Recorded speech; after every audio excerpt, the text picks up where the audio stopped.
नमस्ते दोस्तों। Interest on drawing के आज हम बात करेंगे सेकंड मेथड की, जिसका नाम है average period method. Okay, first method था प्रोडक्ट मेथड, जिसका अपन ने डिस्कस पिछले वीडियो में किया था और उसका लिंक आपको मैं डिस्क्रिप्शन में दे रहा हूं। एवरेज पीरियड मेथड, पीरियड का मतलब होता है समय, तो समय को एवरेज किया जाता है इसमें, इसीलिए इस फॉर्मूले के अंदर हम देखते हैं तो टाइम का यूज में लिया जाता है। सबसे पहले अपन बात करते हैं कि एवरेज पीरियड मेथड कब यूज में लिया जाता है। तो this method is applicable when the day of drawing is given. Day of drawing जब अपने को दी भी हो तभी इस मेथड को यूज में लिया जाता है।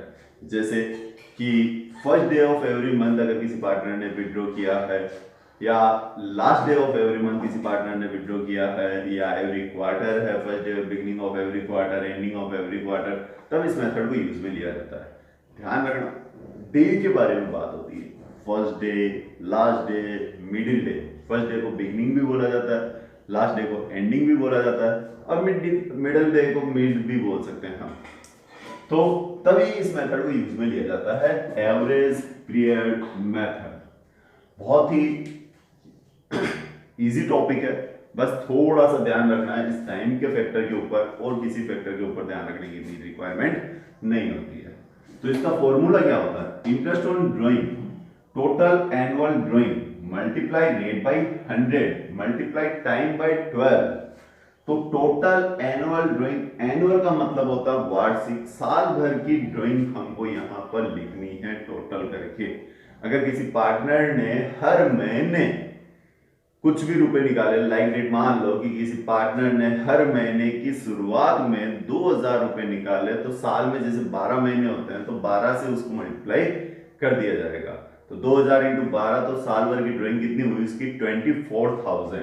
तो वो 24,000 यहाँ लिखी जाएगी। लेकिन एक चीज यहाँ ध्यान देने वाली ये बात है, अगर किसी फर्म की फॉर्मेशन, लाइक डेट किसी फर्म का निर्माण ही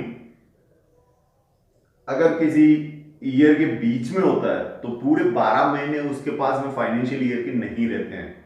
जैसे मान लो कि 31 मार्च को ईयर एंड होता है और किसी फर्म की स्टार्टिंग ही 1 जुलाई को हुई, तो जुलाई से लेकर मार्च तक अगर अपन मंथ की बात करें तो 9 मंथ ही होते हैं। तो उसकी एनुअल ड्राइंग को, यानी उसकी ड्राइंग को एनुअल बनाने के लिए हमारे को क्या करना होगा? 9 से मल्टीप्लाई करना होगा। जैसा कि अभी अपन ने 2000 मल्टीप्लाई 12 किया था, तो उसी क्वेश्चंस के अंदर अगर इस कंडीशन की बात होगी तो 2000 मल्टीप्लाई 9 होगा, मतलब 18,000 एनुअल ड्राइंग होगी। बस इस चीज को बच्चों को ध्यान में रखना जरूरी है।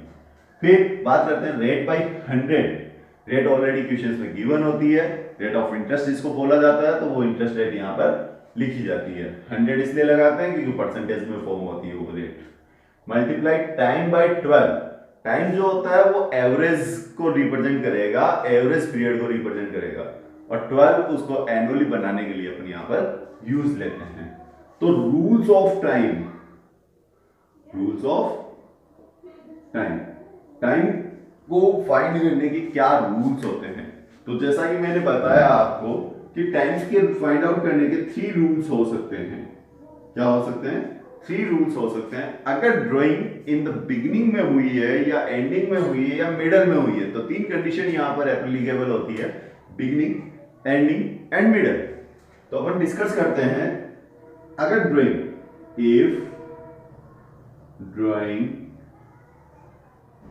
इन द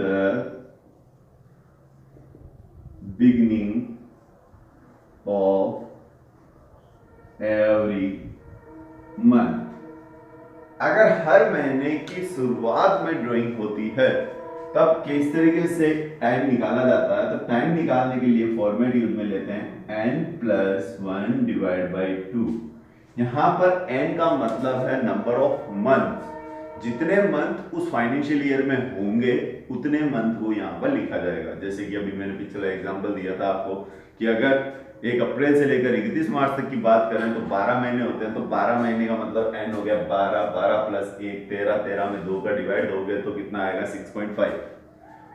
लेकिन अगर किसी फर्म की स्टार्टिंग ही 1 जुलाई को हुई है और ईयर एंड हो रहा है 31 मार्च को, सॉरी 31 मार्च को, तब क्या होगा, 9 मंथ होते हैं ईयर के अंदर, तो 9 प्लस 1 मतलब 10, 10 डिवाइड बाई 2 इक्वल टू 5, तो टाइम फैक्टर आएगा 5। इस चीज का विशेष ध्यान रखना जरूरी है।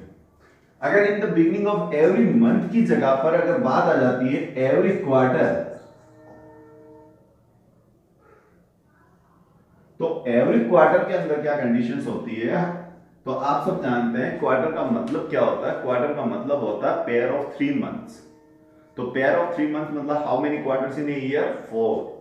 तो हम क्या करेंगे कि यहां पर एक मंथ से दूसरे महीने में जाने के लिए 1 महीने का गैप हुआ करता था, यहां एक क्वार्टर से दूसरे क्वार्टर में जाने के लिए 3 मंथ का गैप होता है, इसलिए +3 कर देंगे 1 की जगह एंड डिवाइड बाई 2 कर देंगे।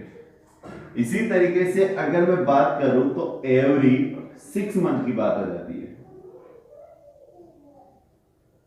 तो 6 महीने की बात आई तो एक 6 महीने से दूसरे 6 महीने में जाने के लिए 6 महीने का इंतजार करना पड़ता है, तो इसलिए फॉर्मूला क्या हो जाएगा, n + 6/2।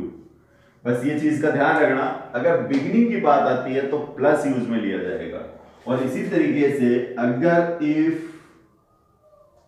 Drawing in the ending of every month, अगर हर महीने के लास्ट में ड्राइंग की जाती है, तब कैलकुलेशन वो की वही रहेगी, केवल प्लस की जगह माइनस यूज में ले लिया जाएगा, यानी फॉर्मूला हो जाएगा n - 1 डिवाइड बाई 2। इसी तरीके से एवरी क्वार्टर की बात करेंगे तो एवरी क्वार्टर वाली कंडीशन में n - 3/2 एंड एवरी 6 मंथ में n - 6/2।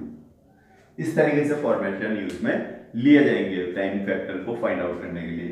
और थर्ड की बात करूं तो अगर बात आती है if drawing in the mid of